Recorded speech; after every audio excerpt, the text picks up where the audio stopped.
Hello साथीहरु, नमस्ते। सेवा र सेवा अनि हाम्रो समिन राई युट्युब च्यानलमा चाहिँ हजुरहरुलाई स्वागत छ। र आज चाहिँ म चाहिँ ड्र्यागन फ्रुटको बोर्डबाट नै भ्लग स्टार्ट गरिरहेको छु। किन भन्दाखेरि म यसको विशेषता म देखाउँछु क्या तपाईहरुलाई एकैछिनमा हैन। अनि तपाईहरु के गर्दै हुनुहुन्छ, कस्तो हुनुहुन्छ, सबैजना आरामकुशलै हुनुहुन्छ होला हैन। म पनि एकदमै आरामकुशलै छु। अनि म चाहिँ आज मिल जान आँटिरहेको छु क्या साथीहरु। त्यही भएर म चाहिँ यहाँनिर ठक्क साइकल लिन पनि यहीँनिर हाम्रो साइकल चाहिँ यहीँनिर राख्छौं नि त। अनि यहाँनिर ठक्क आएको बेला यहीँबाट भ्लग पनि सुरु गरिदिएको क्या साथीहरु। हेर्दै गर्नुस् ल हामी के गर्छौं भन्ने कुरा। अब यो ड्र्यागन फ्रुटको देखाउँछु विशेषता। ड्र्यागन फ्रुटको विशेषता भनेको चाहिँ यही हो क्या। मैले अस्ति नै फुलेको पनि देखाएँ अनि काँचो पनि देखाएँ। अनि अहिले चाहिँ रातो भइरहेछ क्या पुरा पाकेर। अनि हाम्रो चाहिँ जम्मा 3टा छ। अनि यहाँ पनि छ क्या 2टा। यो पनि रातो भइरहेछ हैन, यो पनि रातो भइरहेछ। यहाँ पनि रोपेको छौं हैन। अनि यहाँ पनि छ, बिरुवा जोगाइराख्नु भएको छ यहाँ पनि। अनि यहाँ चाहिँ हाम्रो चाहिँ यो चाहिँ मकै हो हैन। यहाँ चाहिँ मकै लोड हुँदैछ। अब हाम्रो नुनिया धान पनि लानु आँटेको छौं नि त। अनि यहाँनिर छ नुनिया धान चाहिँ डढेको धान हाम्रो मामाले लोड गरिदिनु हुन्छ क्या। अब यहाँनिर लोडिङ हुँदैछ, लोडिङ। हामी चाहिँ खासै धेरै लगेको छौँ न।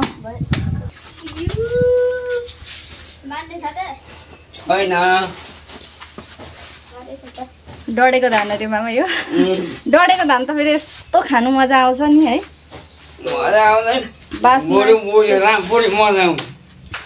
हाम्रो मामाले चाहिँ जस लोड गरिदिनु भयो, हामीलाई सजिलो भयो। ढुङ्गा खोज्दा देउतै पाइन्छ भन्छ नि, त्यस्तै भयो क्या।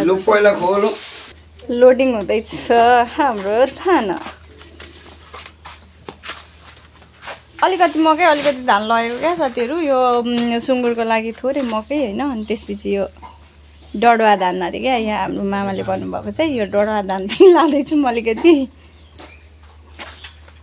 मिठो लाग्छ है मलाई चाहिँ यो। तर डढेको धान है, डढेको धान।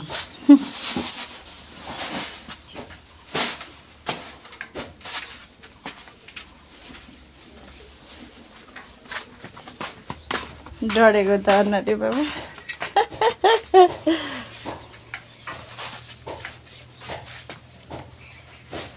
डर बाँधिदिनुहोस् ल मामा, कुदाउँदा नलड्ने गरी। ल मामा, धन्यवाद तपाईलाई, बाँधिदिनु भयो हाम्रो मामाले। यहाँनिर यो घरको मान्छे पनि जाने भन्दैछ मिल चाहिँ। अनि यहाँनिर म चाहिँ आएको चारो पनि चारो अघि ल्याइसकेको जिनाले। चारो पनि अघि ल्याइसक्यो अरे। अब मिल जाने अरे। अनि यहाँ चाहिँ 2जना रहेछन् क्या फेरि केटीहरू। जिना माया अनि यता पबी माया। ओइ पबी के बनाएको हो? भिडियो। ए टिकटक भिडियो बनाउँदै रहेछ क्या पुरा यो पबी चाहिँ। गीत गाउँछु भनेर हेर न फेरि हाँसी गर्छ। छिटो न गर न। ल अब चाहिँ हामी हिँडेको मिल। मेरो त भारी गरौँ छ त हो। ओइ ओइ ओइ ओइ भइरहेको रहेछ क्या पुरा। ओ जिना माया चाहिँ अगाडि निक्लिसक्यो होइन। 1 घन्टा पर्खे अनि बल्ल बल्ल निक्लियो क्या हो जिना चाहिँ। 1 घन्टा 2 घन्टा नै पर्खे अनि बल्ल निक्लियो क्या। मेरो भारी देख्न सक्नुहुन्छ पछाडि है, हल्लिँदैछ साइकल पनि। हामी चाहिँ मिल आइपुगिसक्यौँ होइन। अब चाहिँ जोख्ने काम गर्छौँ क्या। ओ साइकल चाहिँ हटाउ न यार। जिनाको चाहिँ जोखिसक्यो। म चाहिँ थुप्रै दिनपछि आएछु। मिल पनि चेन्ज भएछ क्या। ओइ त्यति साह्रो त नभन है। मिल पनि चेन्ज भएछ। अस्ति त यस्तो थिएन, अहिले चाहिँ राम्रो भइरहेको रहेछ मिल पनि। अनि अब चाहिँ हाम्रो जोख्ने पालो आइसक्यो। यो जिनाले चाहिँ अघि पुर्यायो है। उहाँ मेरो पनि त्यतै लाने हो त मकै चाहिँ। अब पुर्याएर निक्लिँदैछ पुरा। यो चाहिँ हाम्रो पनि उतै हो।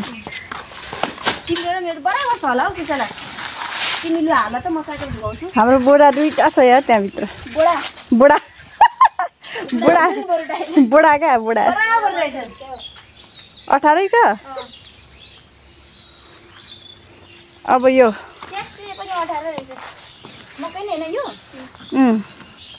ओए यो गिरी सानी मामाले भन्नुभएको कि डढेको धान अरे क्या।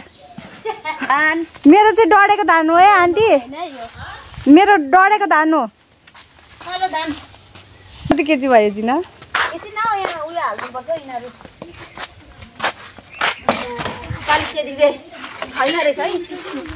कति अरे 40 चाहिँ छैन रहेछ 30 छ 30 केजी भयो हाम्रो जिनाजीले मलाई जोखिदिँदैछ होइन ट्याक्कै 32 केजी छ लु 32 केजी 32 केजी भएछ हाम्रो कालो डढेको धान के गरेको उनले चाहिँ डढेको धान म अब त फाइदा भएछ त लीलालाई चाहिँ बोलाको अनि बुवा मलाई सँगै राखे बुहारी भएको के काम हो अनि बुहारी भएर यतिको त हुनु पर्यो नि होइन त साथीहरू बुहारी भएपछि यति गरिदिने त हुनु पर्यो नि त अब यो मकै चाहिँ म लान्छु तानेर अब खोइ कहिले अब यहाँ लेखिराख्नुपर्छ जिनालो मेरो पनि लेखिदेऊ के बनाउने पिठो बनाउने पिठो हाम्रो त पिठो हो ए माछालाई केले टोको ओइ पिठो कुसुम दाइ लेख न नाम चिनिँदैन है किन चिन्दैन बोरा हैन नि कति चेन्ज हुन्छ तिम्रो पनि लेख जिना मेरो चिनिहाल्छु पहेँलो छ होइन तर मेरो 140 केजी लेखिरहेको छु ल उता राख्दा यो काली भात हेरौँ न हामीले चाहिँ अब ठक्क यहाँनिर भित्र छिरायौँ होइन बिटिएसको फ्यान भएपछि पुरा बोरातिर पनि बिटिएसै लेख्नु थाल्यो क्या हाम्रो केसालाले चाहिँ पिठो छैन त बिटिएस अरे बिटिएस काली भात अरे यहाँ काली भात त छैन त छ होला त्यहाँ खोजौँ न अफ गर्मी भयो यार छैन अबै पाना पनि हालेको छैन बिटिएसको फ्यान भएर पाना पनि हानो क्या ऊ बिटिएसको फ्यान छैन फाइनली हामीले मिलमा पनि पुर्याएर जोखेर पनि हामी फर्किँदैछौँ घरतिर आउँदा चाहिँ एकदमै सजिलो तरिकाले क्या अब के गर्नु अहिले दिउँसो पिस्दैन नि त हामी चाहिँ मध्याह दिउँसो छौँ क्या फेरि अहिले चाहिँ मध्याह कति 11 साढे 11 भइसक्यो अनि हामी चाहिँ त्यहाँनिर पुर्याइराख्यौँ जोखिम हऱ्यौँ फर्केको यहाँसम्म चाहिँ बाटो राम्रो छ अब यहाँबाट चाहिँ बाटो छ ओए पर्ख न के साह्रो कुदेको दुईजना चाहिँ पुरा अगाडि बढिरहेछन् होइन पछि छु के अरे ओए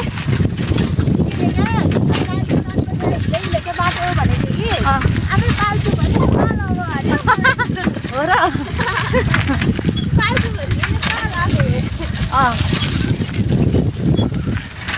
दुईजनालाई टपेर म अगाडि कुदेको क्या फेरि अब यस्तो खतरा मान्छे सागल भाइ के हो पुरा टलक्क टल्केर उभिराख्नु भएको छ त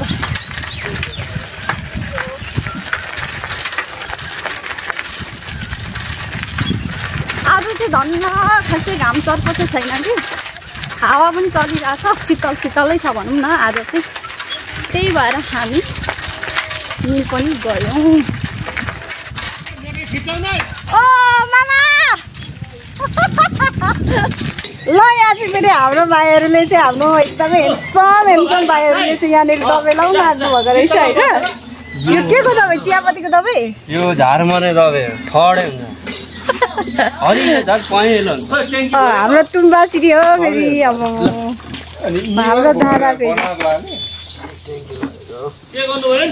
यही घरबारी नै हाल्नु हुने यो धानबारीमा ए धानबारीमा चाहिँ हो बर्खा लाग्यो आलु लाउनुपर्छ चिल्लो बनाउनुपर्छ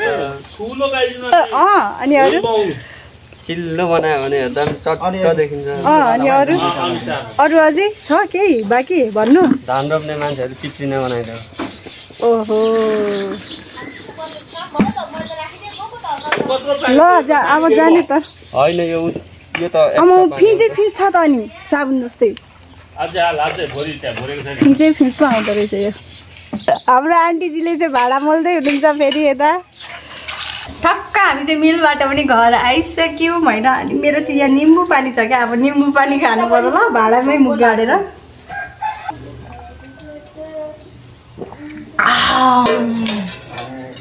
चट्ट गुलियो अमिलो अब चाहिँ ठक्क साँझ पख पनि भयो होइन साथीहरू, त्यही भएर म चाहिँ बारीतिर छिरिरहेको छु। अनि हाम्रो चाहिँ यहाँनिर फर्सी छ नि त, यो फर्सी चाहिँ पुरा लहरिएर झाँगिएर यत्रो ठुलो लामो भइरहेछ। अनि अब चाहिँ यो मुन्टो टिपेर तरकारी भुट्ने। मुन्टो टिप किर्से, मुन्टोहरू चाहिँ हामीले निकै टिपिसक्यौँ। यहाँ एउटा छ, टिप बहिनी।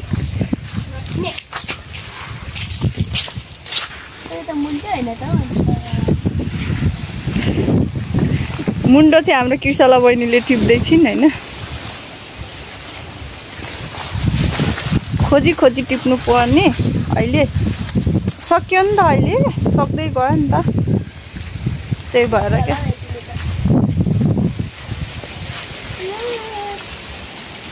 पुरा त्यस्तो चाम्रो छ।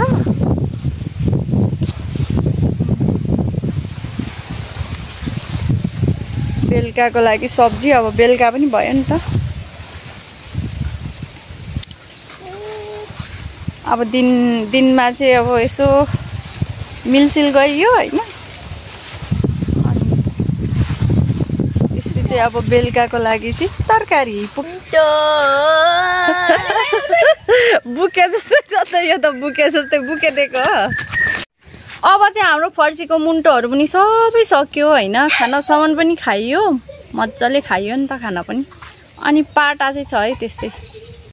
अब चाहिँ त्यसलाई त्यसलाई गरेर पकाउने बेला पनि हुन लाग्यो। हाम्रो चाहिँ रातिको तरकारी भनौँ न।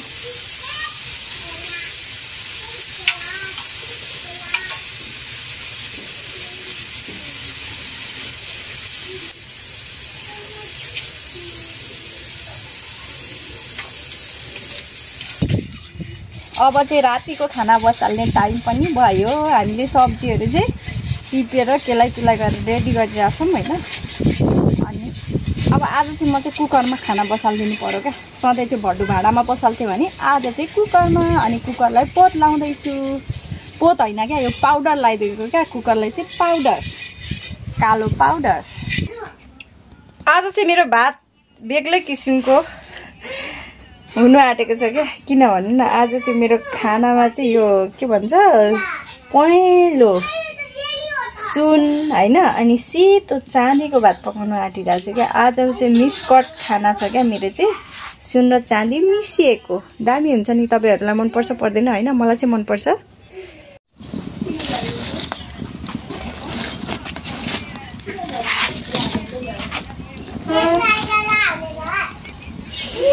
मैले चाहिँ आज चाहिँ सुन र चाँदीको खाना चाहिँ कुकरमा बसालिरहेको छु। कुकरमा बसालेको है।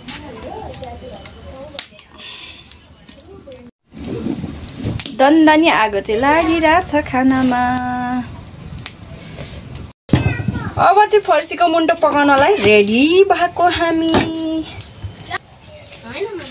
ए खरेकै रहेन रहेछ तेल त।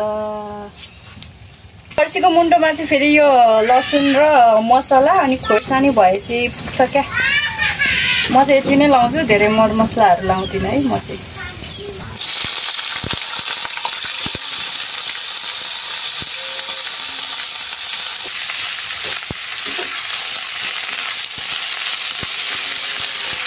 फर्सीको मुन्टो पनि मजाले पकायो भने चाहिँ मिठो हुन्छ है साथीहरू। तपाईँहरूलाई के कस्तो लाग्छ, मलाई चाहिँ मिठो लाग्छ।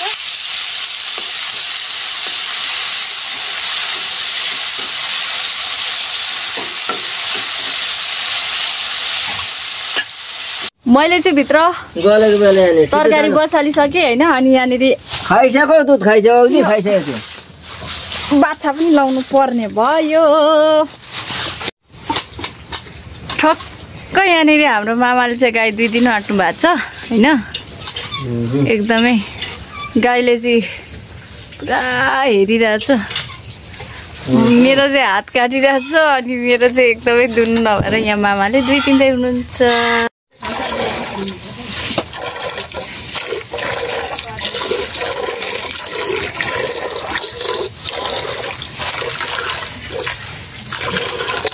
हाम्रो दुध चाहिँ खासै धेरै आउँदैन है, थोरै थोरै आउँछ। यो चुलोमा चाहिँ मैले भात सब्जी पकाइसकेँ नि त। अनि चुलो चाहिँ पुरा टाटे पाङ्रे भइरहेछ होइन। अनि लास्टमा चाहिँ दुध पकाउँदैछु म चाहिँ। सबै पकाइसकेँ नि त। आज चाहिँ अलिक छिट्टै पकाएँ खाना सब्जीहरू किनभने बेलुका चाहिँ हामी बसेर चटपटे खाने भनेर क्या त्यही भएर छिट्टो छिट्टो पकाइहालेको खाना सब्जी पनि। अनि दुध पाक्दैछ, दुध चाहिँ अहिले लास्टमा पकाएको, दुध पनि अब उम्लिनु आँटिसक्यो। अब चाहिँ दुध पनि बुलुल्लु उम्लिन थाल्यो, उम्लिरहेछ दुध पनि है।